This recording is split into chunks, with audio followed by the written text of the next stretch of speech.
નમસ્કાર, આપ જોઈ રહ્યા છો નેશન પ્લસ ન્યૂઝ. હું છું આપની સાથે હેતલ ભગત.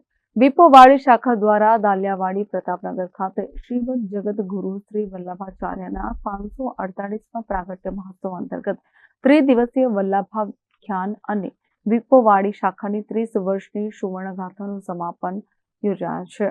વિપોવાડી શાખા દ્વારા દાલિયાવાડી પ્રતાપનગર ખાતે શ્રીમદ જગત ગુરુ શ્રી વલ્લભાચાર્યના 548મા પ્રાગટ્ય મહોત્સવ અંતર્ગત ત્રિદિવસીય વલ્લભાખ્યાન અને વિપોવાડી શાખાની 30 વર્ષની સુવર્ણગાથાનું સમાપન ષષ્ઠપીઠાધીશ્વર પૂજ્ય શ્રી દ્વારકેશલાલજી મહારાજ શ્રી પૂજ્ય શ્રી શરણમ કુમારજી કુમાર મહોદય શ્રીના પાવન નિશ્રામાં યોજાયો હતો.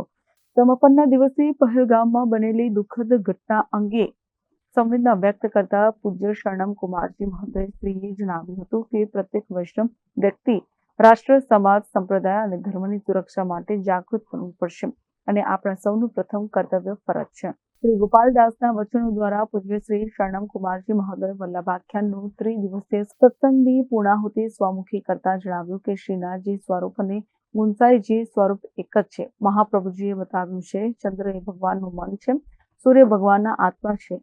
ભક્તોના મનના મનોરથ પૂર્ણ કરે તે રાસ કહેવાય. તિલક એ ભગવાનનું ચરણના અરવિંદ છે અને સૌભાગ્યનું પ્રતીક છે. આમ ચારેય દિશામાં વૈષ્ણવ વલ્લભાખ્યાનનો અલૌકિક લાભ લઈને ભક્તિમાં રસ તરબોળ જોવા મળ્યા હતા. Bureau report, Nation Plus News, Vadodara. સમાચારોનો સતત અપડેટ મેળવવા માટે અમારી નેશન પ્લસ ન્યૂઝની યુટ્યુબ ચેનલને સબસ્ક્રાઇબ કરો, બેલ આઇકન દબાવો અને જોડાયેલા રહો ફેસબુક, ઇન્સ્ટાગ્રામ અને ટ્વિટર પર.